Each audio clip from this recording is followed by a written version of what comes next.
The weight of death. What are you talking about?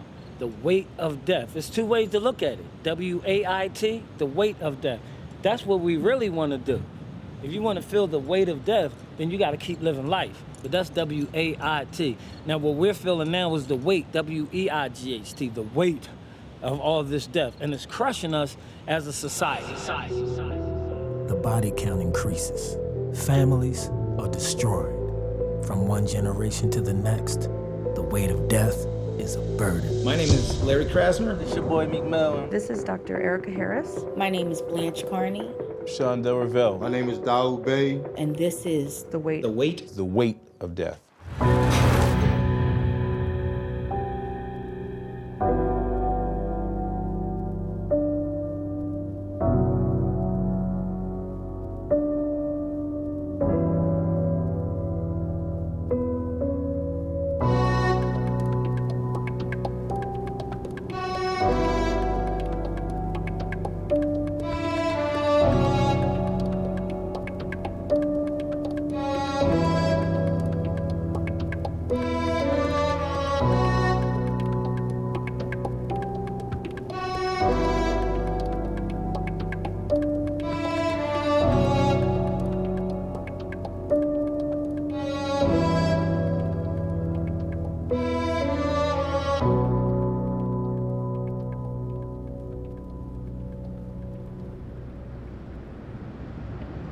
It was Sunday, March 18th, on 52nd and Market Street in the west section of Philadelphia.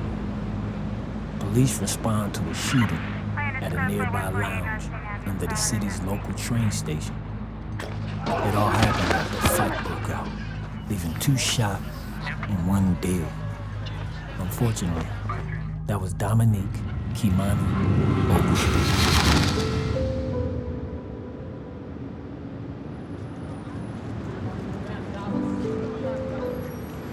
She was 23 years old. She was just amazing. And she wasn't just a girl with a pretty face. She had a confidence and she had an aura about herself that when she stepped into the room, you knew that she was there.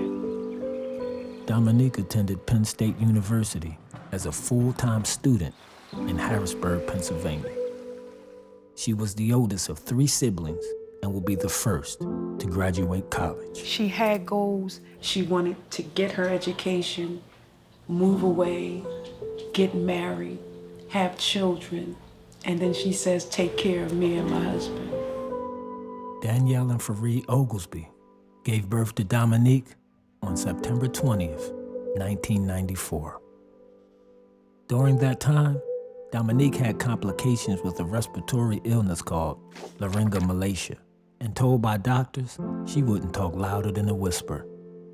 After undergoing surgery, that small little voice would shake the room. I love you here by me, baby. Game night, these boys are here trying to cheat. You let my love flow free. Woo! My hands cold, Sean! You gotta take the wheel! I want you in my life for all time. You know, I'm happy to be here. I've actually performed here before, but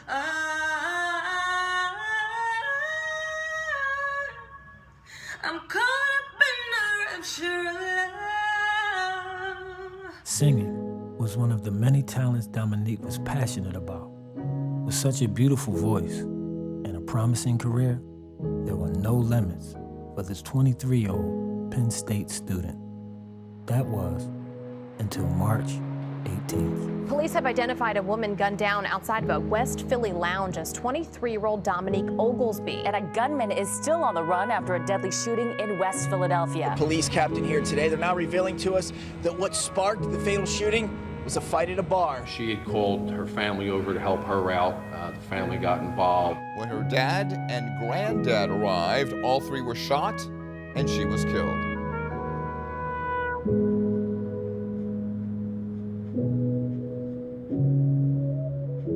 There's a lot of multiple different factors that people can look and say on why the guys resort to gun violence. But the point of it is, I don't think we need too much more awareness.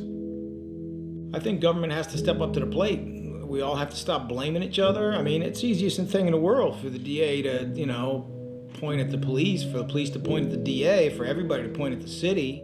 The women are victims as well. The females are victims. They have brothers and fathers, cousins who are, you know, victims of gun violence. And again, like I said, sometimes the females agitate the gun violence. They escalate situations. So it's important to involve everyone. It's not, gun violence is not, like back in the days, it was no women, no children. It's not like that anymore. These young boys put a gun in their hand and they shoot anybody. So I think that understanding that violence is actually a public health disease. It is a disease like anything else, and it requires a public health approach. I think that is what physicians can do. I mean, the Supreme Court says what we already know, especially the young man's brain up until 25 is not mature. And sometimes the decisions they make are decisions they never would have made past the age of 25. We need to play whatever role we can. A lot of these guys are traumatized, man. You're walking through a war zone sometimes, you know, so you have to look at it, you have to treat it from that aspect. That, you know, when an event happens, you know, how do we respond? You know, how do we wrap services around it? You know, but from the understanding, we know that one event, shooting, you know, whatever the case, stabbing, domestic violence, we have to look at it from the aspect where it's going to affect the community, not just the family that's involved, but the community in a way where you have to wrap services around it. You have to offer services.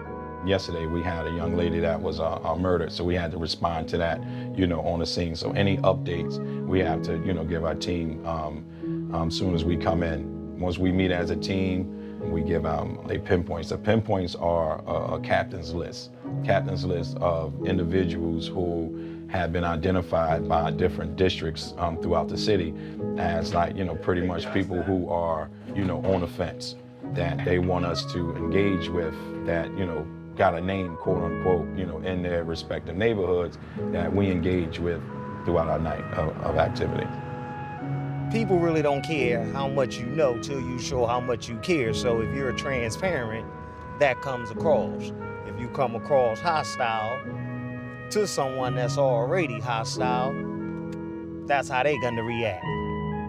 Anytime I spoke with someone that was charged or convicted of a gun charge and was facing a lengthy sentence, reflecting back, if they could just get that 5 minutes back before pulling the trigger, because understanding now their life is not going to be the same.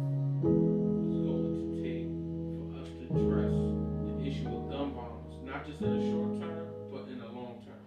What I think is going to take to address gun violence is communication. Please lighten the way up. Have you ever thought about if your life was gone? And everything you care about has expired on, yeah. I'm steady trying to think of what my purpose is. Give me a good reason of why I should live, Why is it that I hate the fact I'm getting older? Time literally ticking before this is over. Every day is a struggle just to persevere. Death can't wait to get me out of here. I died 3 times, they brought me back to life. I got shot, I was getting off of work. I just got off work, I work at the airport. Got shot like 15 times. A couple times in my stomach, in my chest and all that. Jones right here, around my heart. I still got bullets in my chest and around my heart. I got like 3 bullets around my heart. The first shot hit me with my neck. I couldn't move, my whole body shut down. Boy right here, he got on the ground with me, got in the cop car with me. I was just hoping I ain't die. It was crazy because he's like, I don't want to, you ain't going to die, young boy, you ain't going to die. I laid on the ground with him, and then once I laid down and he turned his neck around, I said, this is a bad situation. You don't understand, I had people die in my arms, man. It's hard to talk about that shit. I dream about shit like that every night. People don't know what you go through, and it don't, it's not like when you shoot him, it hurt a whole lot of other people. You shoot him, somebody else might die inside. Like, you don't know. I was on the corner with the and representing Dream Chasers. Yo, what up? This your boy Meek Mill. See my brother blood on the how you wake up in the morning feeling evil? Growing up without a father, my father got killed in South Philly. Basically, I was really traumatized, really. You know what I mean? You don't got no guns, you don't got no man in your life to teach you the ropes. My mama used to pray that shit, see me in jail. It's fucked up, she got see me in jail. I had my mom, she was like my mom and my father when my dad passed. All it did was make me want to strap up and carry a gun, really.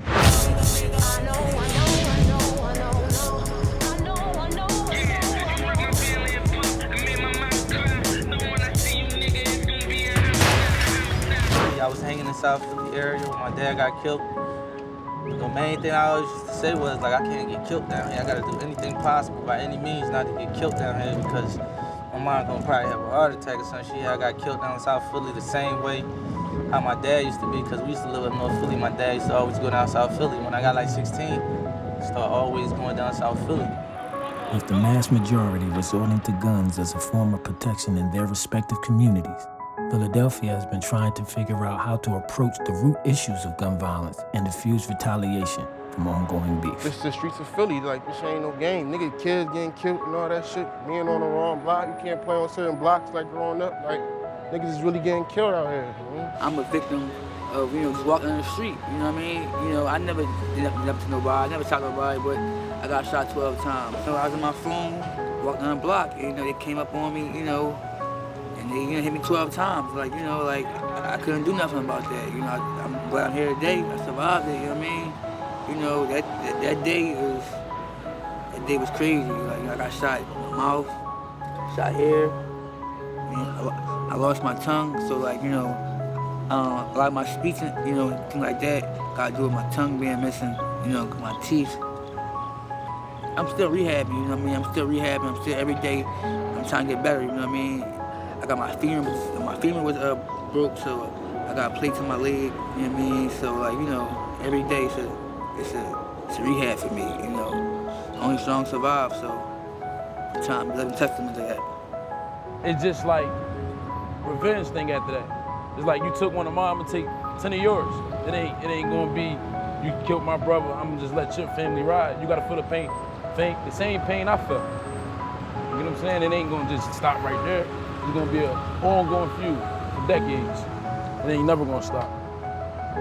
Motherfuckers get their license to carry, they go buy guns to protect their family. Just because you got a gun doesn't make you a bad person. Like, motherfuckers sit there and say, the guns are killing people. No, it's the motherfuckers behind the trigger that's killing people. It's poor decision making that's killing people. On the day that she was murdered, it was a beautiful day outside. It was a Sunday. I was doing hair, and she came in from church. And we had planned to go to the casino. So we go outside, we get in the car, she get in her car. So she pulled up on the side and she said, no, I changed my mind. I'm going home because my finals was coming up and I gotta do my homework. She had to be to class on Monday. I said, you sure? She said, yeah. I think parenting is key. Number one, staying engaged with your children. If they have that at home, they're not going to look for it in the street. So whatever that parent can be, it can be a grandparent, it could be a grandfather, a grandmother, but they need to have that loving presence that is consistent and there for them. And we know that when that is not there, people will find it somewhere else. And oftentimes that is the street.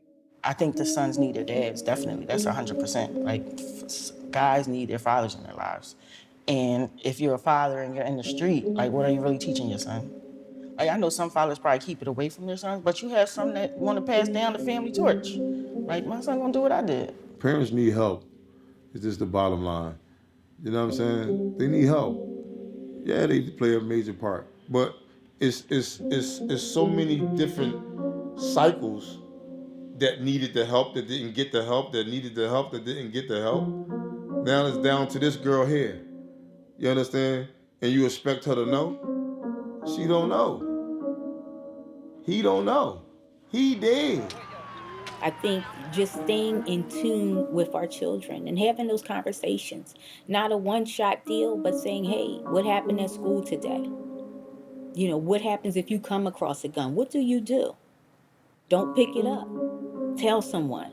If a friend of yours has a gun, share that. Tell me. You can't be afraid to be a parent, man. You can't be afraid to, even though you might have made mistakes in the past, Even though you might not believe you're the best parent in the world, at some point in time, you gotta step up and you gotta be that voice of reason with your child. And sometimes you gotta be that voice of punishment as well. Because every child wants structure in their lives. And if parents don't put structure in their lives, and this is small children and grown men, they've all needed it at one point. And if it wasn't provided, you see what I'm saying, then they have to kind of turn to the street or turn to whatever influence it is to kind of provide that structure. We have to begin to figure out a way that we can come in compliance with the youth and infiltrate them, infiltrate their minds, infiltrate the spaces that they be in, and then where they hang out at. They're not hanging out on the corner no more. They're hanging out on social media. But we have to have young people that's intelligent enough to know how to relate what's going on in that space to us, so we can give some type of intellectual structure to it to try to help them have and give them more guidance to use these platforms for more positive reasons and positive causes. Social media is horrible. Social media plays a big part in the beefs and the things that's going on. They have these group chats where they have 100 kids in them and they're just talking about different things, escalating situations. We have a lot of young men who are disengaged in school by the time they're 16, and those are exactly the ones who are ending up in confrontations that blow up into a situation involving guns. So we gotta start putting the money where it belongs. That is the long-term solution. It's called hope. You have to reintroduce hope into the lives of young men so they can see a job, and they can see a house, and they can see a family, and they can see some respect in the community. They can see being providers. You have to take the money out of the jail cell that you have planned for them from the time they're 5 years old, and you have to put that money at 5 years of age into education and into other things that will support them. These kids not really having no education, these kids not really having alternatives, these kids not really having the right role models and the people that can really address what's cool, what's thorough, what's what they call to be solid or sturdy. You understand? I think a lot of times these kids have the misconception on what those so-called street principles are. If you're a citizen, you got the right to snitch if you ain't into the streets. If you're in the streets, it's a no-go. It's something you can't do. Like, we don't respect that down here. There's no snitching. You get shot, you about to be on your deathbed, that's the life you chose. You know what I'm saying? You wasn't forced. So why are you gonna tell on somebody? You gotta leave it in the streets. The reality is that everybody talks a game in federal court about how they're not snitching, but the majority of them are. They're just talking about how they're not, because there is a culture that is against snitching. You know, in general, my feeling is that we should be down with the truth. It should be our job as prosecutors to get at the truth. And sometimes you get there through informants or snitches, as you call them. It's like I seen some kids hustle where they ain't got no food in the refrigerator, they mom on crack. It's just them and their little sister in the house. Ain't nobody gonna feed their little sister. He might be 16, he ain't even old enough to get a job. They mom spending the food stamps, selling his food stamps to the neighborhood drug dealers. That's the only way he know to feed his sister, go out and get some weed or whatever he got hustling. I seen it and I couldn't really tell him nothing different. What do you tell somebody like that? The small needs, if you try to provide the small needs, I'm talking something simple as, man, you know, you're walking to a young guy in the corner and he's talking about he's out here hustling because he's trying to get Pampers and milk, right? Satisfy that need, right? But then also come back with a job reference. Like, look, my man, look, come off the corner, this is what I can help you do. That might save that young man's life, right? So you start showing people that you're not just there talking about it, you're there being about it. We were 10 minutes away from the casino, and I get a call. Dominique says, Mom, y'all still in Philly? I say, why? You know, we're like 10 minutes from the casino. What's up? And she says, I was just fighting. It was a girl and a guy. Going to Mama and I call Dad. I call my husband, I say, listen, Kiki just called me. She's on 52nd Street, she was just fighting. And I hear him run up the steps because he was in the basement. And I can hear him as I'm speaking. So my father-in-law, I call him too because he's another one that we call, you know. The next thing I tried to do was I tried to call and I couldn't get through. And I am going crazy because he told us that he had a gun. Call the phone, I call the phone, I call the phone, I call the phone, and I'm not getting an answer. And I'm in the car and I am hysterical because I am literally feeling my soul leave my body because I knew it. She would answer. I don't care what she doing. She answers. She answers.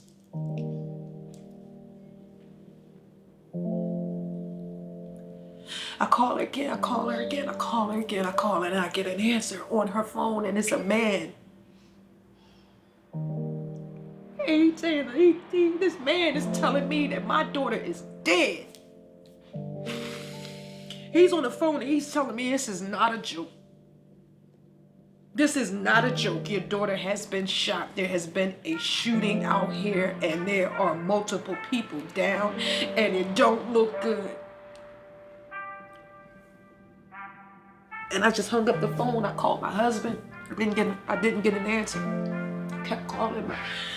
And I'm trying to calm down because I know my mother-in-law is driving and I'm trying not to put her in a position where now we are in an accident or something, but I am literally trying to rip the roof off of the car because I just want to run to 52nd Street because I got to get to my baby. And I get my husband on the phone and he says, baby, he shot all of us. We always see up front a shooting here. This person wounded, they're in a hospital in critical condition, and then they're gone. We don't hear anything else. But there's a family member, a unit, or a loved one now that has to come to grips with that person no longer being there. You know, we can never give them what they want. They are always going to want their loved one back. But, you know, the answer for so long has just been, well, I'll get the death penalty. You know, I'll get 100 years in jail. That's not an answer. A lot of these guys, they go to prison and they don't even utilize the time that they're in or the space that they're in to better themselves to try to make a re-entry back into society. So at the end of the day, it's nothing cool about being in jail. Jail is for suckers. It's for suckers. And you be sitting there feeling like a sucker. You know why you feel like a sucker? Because of the sucker shit you got to deal with. You only live once. The law ain't above your life. And some people ain't gonna like the way I speak about these things, but I was in a position before where like I ain't want to shoot nobody or hurt nobody, but seeing people get killed every day was just like crazy. We got Chino in the front seat right here. Chino, he got shot in his head. Chino, you don't play with no guns or nothing. You ever hustled before? You ever tote a gun on a regular basis? After he got shot, he had to tote a gun at one point. You know what I'm saying? He going to his brother's funeral, he got to tote a gun.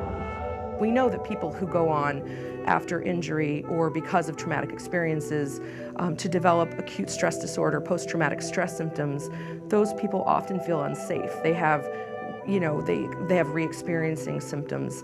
They have avoidance symptoms. They feel very unsafe. And one of the ways they try to make themselves feel safer is by gun ownership. And we know that doesn't always make people safer. So by addressing that form of mental health, yes, I think we can make a difference. People that have mental illness don't go out and commit crimes. And I don't want to paint that broad brush, but you can have someone that has committed a crime, has mental health issues.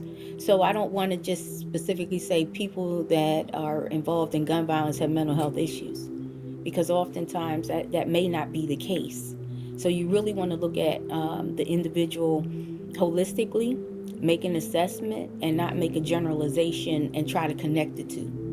Because I think running the risk of inferring that someone has to be mentally, challenged in firing that gun, it really boils down to decision making. It's the same message I've been telling these young brothers, man, since I can remember. I've been there, you know. And if you don't have anybody to talk to me. You see what I'm saying? Because one wrong move or one bad decision, you know, could be detrimental. You feel what I'm saying? And I don't want any brother that could truly make a different decision, that could change his life in a positive way, to not stop and think 5 times before he makes that decision. I think a lot of these old heads give the guys the guns. A lot of these old heads are not trying to resolve these situations. They actually are escalating it. And a lot of these situations started from the old heads that passed the beef down to the younger guys. I used to tell a lot of guys, like, you may stand up, you may be looked at on the streets as a thorough dude that stood up, cold-blooded man. But at the end of the day, you're going to prison, you're going to be a loser. I don't want innocent people in jail, but I also don't want guilty people never getting caught. And we are more than willing to work with informants who have legitimate information. We want it. And we're also more than willing to reward it. I get to 52nd Street. I see cameras, I see police, I see white shirts, I see detectives, I see yellow tape. And I'm yelling in the middle of 52nd Street, don't tell me that my daughter is dead. Because my baby is graduating college in 3 weeks, and she gotta be there. Posthumous degree for Bachelor of Humanities, major in communications, Ms. Dominique Oglesby. Because she fought hard. She went 4 years, okay, of being on the honor society, okay, helping other students, right, changing the lives of the teachers that she came into contact with, where I have stories, I have letters from these people telling me how she changed their life. I'm talking about a 23-year-old young girl. What some people don't understand is that I go through guilt. I go through a thing of, would she still be here if I called the cops instead of calling her dad? But when you come from a family like ours and you're close-knit, you're not thinking that you're calling them into a situation to be killed. That's my daughter. She needed help. One cop looked at me, he says, get to Presbyterian Hospital.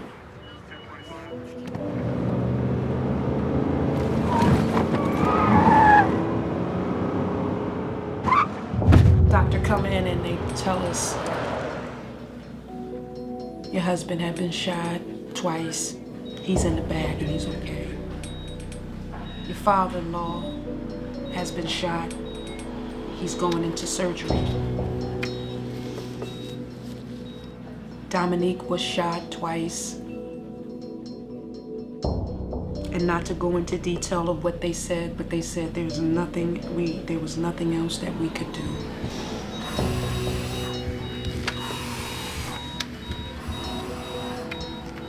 And that started the reality that I live today. The weary world rejoices, for yonder brings a new and glorious morn. Fall on your knees. Oh, hear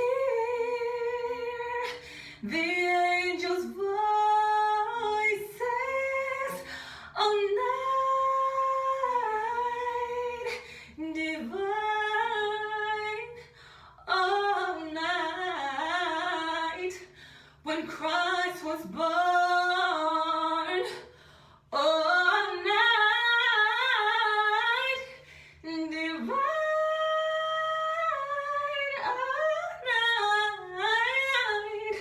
Oh, night divine. It's a cold, cold thing to deal with. It's emotions that you cannot put into words. I don't know if anyone has ever felt that. To be fighting with emotions inside. Not what you see outside. Everything is on the inside. And you don't know how to soothe that pain. You don't know how to express it for someone else to help you with that pain because there are no words for that type of pain. There's no words. There's no words. Sometimes there's no closure. It's just an emptiness, it's a void. And giving people the tools that they need to go day by day, to go through the healing process. Because closure is oftentimes seen as an absolute ending. But we still have to remember there's a void in the family somewhere because someone's loved one was taken at the hands of another by a gun. When I deliver that news, there is screaming, there's wailing. There is the sound of mothers screaming that I can't describe. It's a scream that never gets out of my head. And it's the same kind of scream that I don't wish for anybody else to have to hear or to experience. It's that point in time, man, you have to ask yourself, am I more scared of the gun or the individual? You can't let that hinder you making this right decision. So that really shaped my mind in that, you know, people want to do the right thing, man, but if you keep ignoring their basic needs, it's never gonna happen, because you're always gonna be afraid of that gun. You know, hopefully some of the young brothers that's coming up or young people that's involved in that stuff could make decisions that's gonna take their lives further instead of making stupid decisions. I always be talking to the young boys like, man, listen, you say you about to kill somebody because somebody punched you in your face. It's a certain way that I particularly deal with, you know, issues and beef that goes on in the streets, because you have to build a certain amount of respect from guys and trust. You understand? One is the bigger thing is about trust, because there is crimes being committed, people dying and getting shot and stuff like that. But they want somebody to be able to talk to. And they want someone that could be there as some form of a mediator, but at the same time, you have to be able to build trust. I just stepped in the middle of a lot of beefs where people were shooting at each other and we in a room together and next thing you know, they shaking hands and we getting that shit over with, because I learned this from my old head Sharif, our greatest for he got life for something he ain't do. He been sticking there for a long time. He said the conversations is a part of being like thorough. Don't think you a sucker for having a conversation with somebody. It may be a big misunderstanding. I seen stuff go down with two people. It always a big misunderstanding, for real. One person doing what he need to do, and one person thinking he ain't doing what he need to do, and then they end up going at each other. But really, it's a big misunderstanding. All he had to do is really have a conversation. So reach back and tell the young kids, like, man, whatever you want to do that. If you don't want to go to jail, don't be out here running around playing with no guns and trying to shoot people and getting high and not having no control over yourself and putting yourself in real risky situations if you don't want that. I miss her every day, and every day for me is March 18th at 4:47. I have not moved past that day yet. How can you? See, it's different when someone is sick and they're taken from you, right? And you kind of prepare yourself, but there is no preparation for death because it's based on that relationship that you have with that person, how you're going to react to the death of that person. But for someone to come into your life and flip it upside down and be judge, jury, convictioner, and executioner, right? How do you go on from there? How do you go on from there? I wish his family hadn't failed him. Maybe if he was taught the goodness of God, his mercy, and his wrath, he would have made better decisions for his life. This has been and continues to be the biggest battle of me and my family's lives. It's heart-wrenching when you don't have the tools or answers to get your children through the emotional grief that keeps them bonded. We only got 23 years of excellence, all because her legacy was violently ended way too soon. Next, on the weight of death. 3-year-old Tanira Borum was one of 4 people struck last night. For her to get shot in the chest, she's a baby. No baby deserved to die like that. She was sitting on a porch at the time getting her hair braided. That was the worst day of my life. A young person like this, 3 years old, can't sit on the steps. And I just remember seeing the gunshot wounds. It's consequences and it's repercussions for everything you do. Because you could be anywhere and it could happen to anybody. You know, on her little body. Because no one in my neighborhood had made it to 230. It's getting worse, it's not getting better. So a lot of these kids come to the streets. They ain't got nothing to go back home and look to. All the people people out there that's still alive, I want y'all to know that y'all can rest in peace too. Rest in peace while you still alive, baby. You heard me? The weight of death is heavy. The weight of death is heavy on my soul. The weight of death is dragging me low. The weight of death is heavy on my heart. It's crushing me and breaking it apart. Don't stop to suffocate. Can't stop to contemplate. Please lighten the way.